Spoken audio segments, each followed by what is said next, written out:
Oke,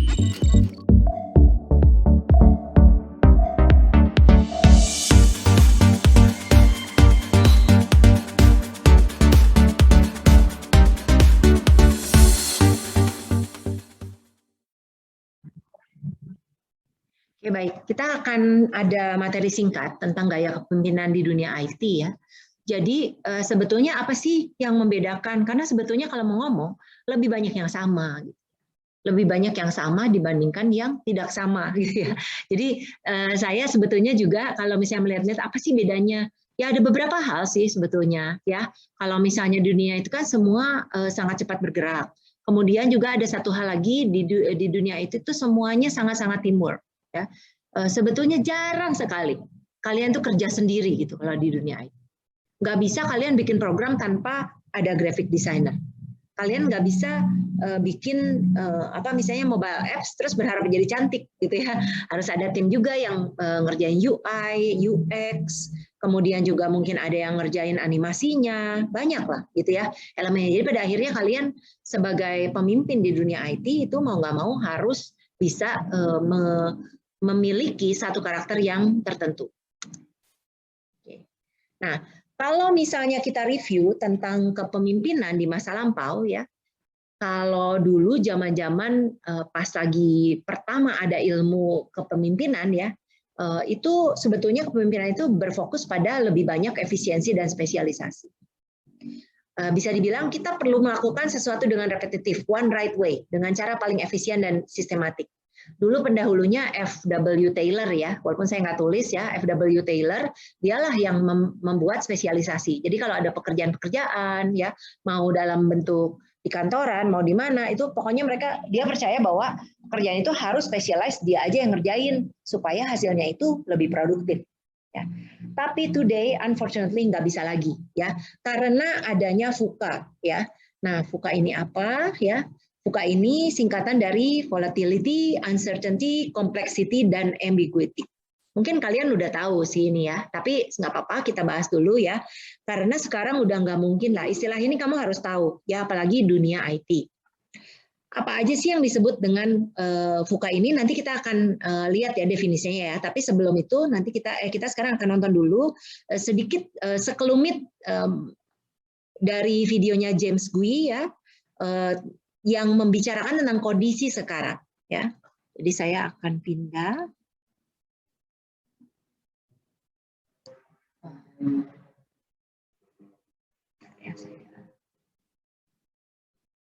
Pause dulu. Nah, jadi lihat penjelasan dari James Gui tadi ya, luar biasa ya. Kalau dulu 100 tahun cuma sedikit tuh resesinya, sekarang per 2 tahun. Luar biasa ya. Sebagai seorang pemimpin kita nggak bisa lagi melakukan sesuatu dengan cara yang seperti dulu.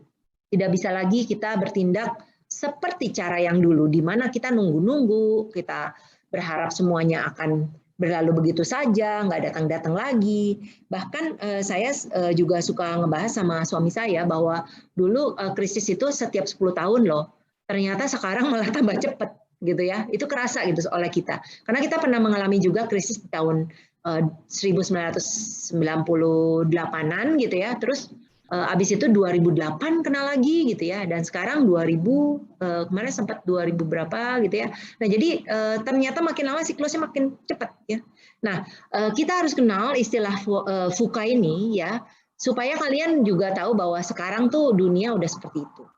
Nah, yang disebut volatility atau V yang pertama ini adalah tantangan itu sangat tidak terduga dan kondisi itu tidak stabil. Dan juga kita kadang-kadang nggak tahu gitu, skalanya begitu besar, kemudian juga durasinya nggak diketahui ya, dan kita tuh kayak buta aja lah nggak tahu ya. Ini sebagai contoh adalah fluktuasi dari harga seudah misalnya ada bencana alam. Oke, nah kita kalau misalnya menghadapi yang volatility seperti ini, gimana? Kita coba membangun satu celah gitu ya, dan juga kita harus punya kayak cadangan ya untuk supaya bersiap-siap.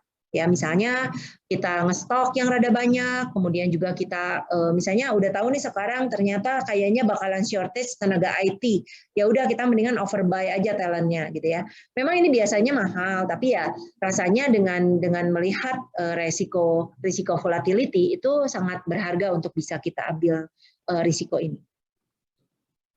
Yang kedua adalah U, ya, uncertainty. Uncertainty atau ketidakpastian. Nah, ini karakteristiknya adalah tidak ada informasi yang jelas ya. Terus kamu tidak bisa memastikan besok itu terjadi apa gitu ya. Dan benar-benar nggak tahu gitu, buta lah gitu ya. Dan oleh karena itu perubahan itu mungkin tapi nggak pasti. Nah, sebagai contoh kompetitor itu menunda-nunda produk launch gitu ya, karena khawatir dengan future dan bisnis market. Nah, ini sebenarnya terjadi juga dengan kami gitu ya, pada saat sekarang nih pandemi ya, pandemi itu aduh bener bikin sakit kepala ya. Jadi misalnya ada beberapa klub yang akan kami buka nih ya dalam di mana tempat saya bekerja, itu kita tunda-tunda loh, dan tunda-tunda itu lama sampai tertunda 2 bulan. Bayangkan gitu ya, berapa kerugian yang kita alami selama 2 bulan itu tidak punya pendapatan. Padahal harusnya udah dari 2 bulan yang lalu udah terima uangnya. Ya, jadi ini banget gitu ya, memberatkan sekali nih si uncertainty. Ya karena kita nggak tahu juga nih sekarang kapan pandemi berakhir. Nah, gimana pendekatannya? Cara menghadapinya, kita paling bagus adalah mencari informasi sebanyak mungkin, lalu mungkin kita bikin semacam prediksi, gitu ya. Dan ini akan sangat bagus ya kalau misalnya kita bisa bikin juga strukturnya itu disesuaikan dengan ketidakpastian ini supaya lebih fleksibel. Nah, jadi makanya ya di zaman sekarang profesi data scientist, profesi data analis itu sangat dicari. Kenapa? Karena akan membantu untuk mengukur si uncertainty ini. Ya, walau bagaimanapun pola-pola itu ada, ya pola-pola itu ada.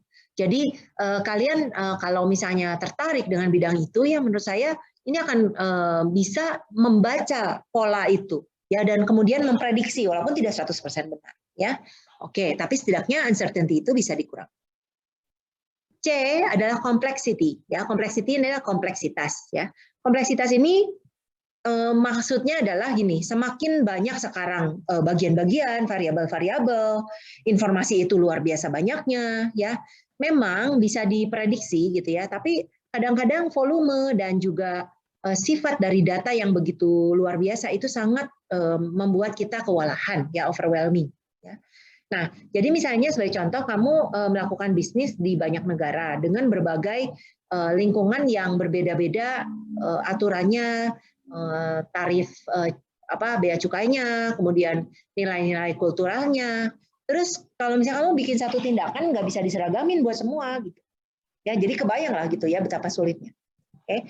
Nah, pendekatannya adalah kita mencoba merestrukturisasi, kemudian kita bawa mungkin beberapa spesialis untuk bisa membangun sumber daya yang mencukupi untuk supaya bisa menghadapi kompleksitas itu. Nah, jadi aku kasih satu perumpamaan gitu ya. Misalnya nih, kalau misalnya saya ngomong dalam skala kecil, kamu misalnya punya toko, misalnya kamu punya jualan, anggap aja kamu jualan keripik gitu ya. Kamu jualan keripik di awal. Pas kamu jualan keripik, itu belum banyak, kamu masih bisa handle sendiri. Ternyata kamu dapat order ratusan ribuan package. Nggak bisa kan? Kamu harus butuh orang lagi. Terus kamu dapat ratusan ribu. Wah, tambah kompleks kan?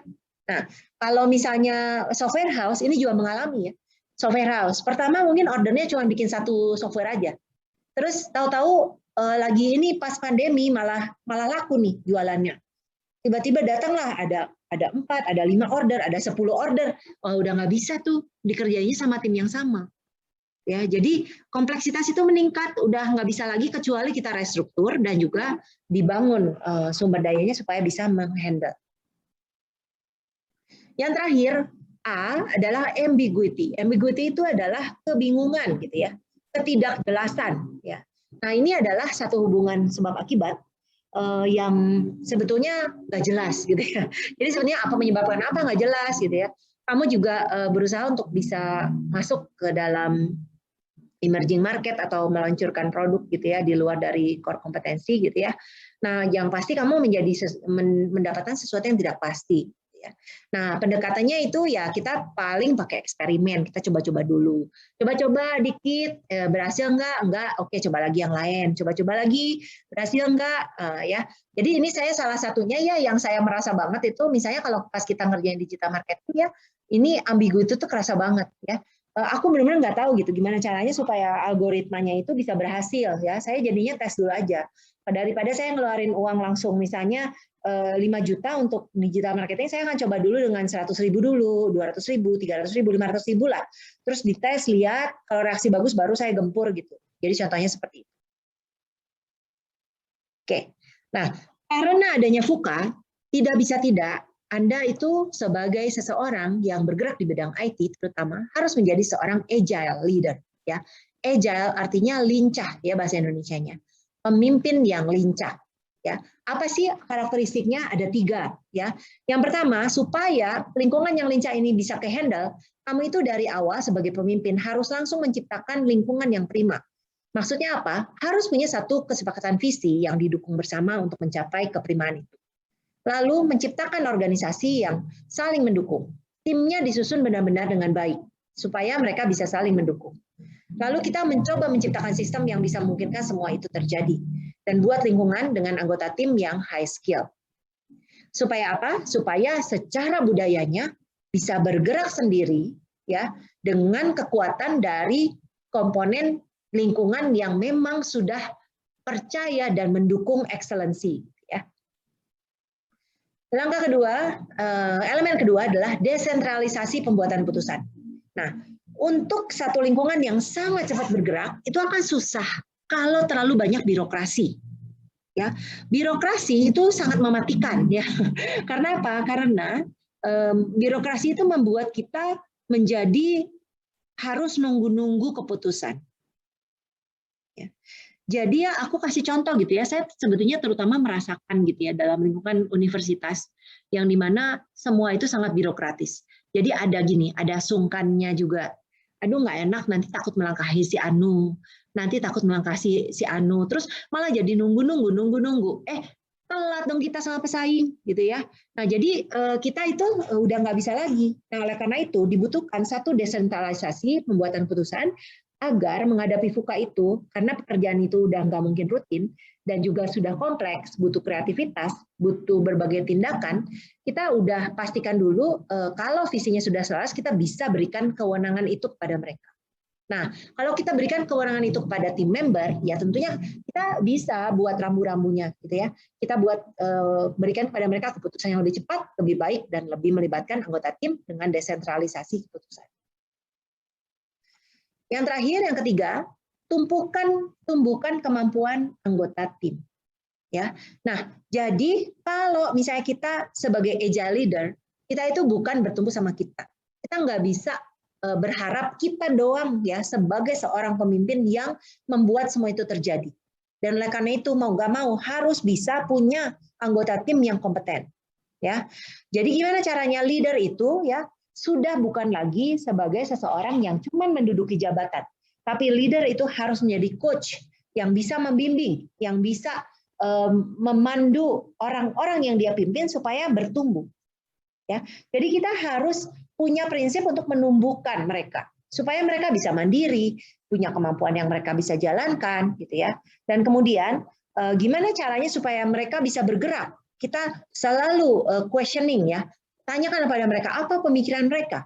Jangan cuma kita yang ngasih keputusan, ya. Kemudian kita coba coach mereka, kasih tahu, misalnya menurut kamu keputusan A atau B itu bagus mana?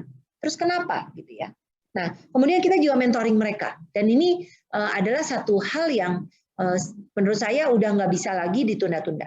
Nah, saya kebetulan karena saya juga memberikan pelatihan di PT PLN, ya PT PLN itu sebetulnya sangat raksasa, ya kalian bayangkan aja gitu ya, itu raksasanya Indonesia, ya BUMN. Dan saya senang sekali ternyata mereka ini sedang berusaha berubah ya. Jadi mereka menyadari adanya VUCA, kemudian mereka hebat sekali ya dalam sistemnya itu ada coaching, ada mentoring, ada pelatihan. Mereka dipaksa untuk bertumbuh walaupun ya itu rasanya ada berbagai kendala juga di mana karena orang udah terbiasa menerima menunggu-nunggu keputusan dari atas. Ya. Nah jadi 3 kunci ini yang kita harus lakukan itu sangat penting ya untuk bisa menjadi agile leaders. Ya. Nah, jadi agile leader saya simpulkan harus bisa menentukan visi, menentukan nilai supaya semuanya sama, berada dalam kapal yang sama, menuju tujuan yang sama. Lalu kita harus desentralisasi pembuatan keputusan dan tumbuhkan orang-orang sekitar supaya mereka berkemampuan dan bisa bergerak sendiri.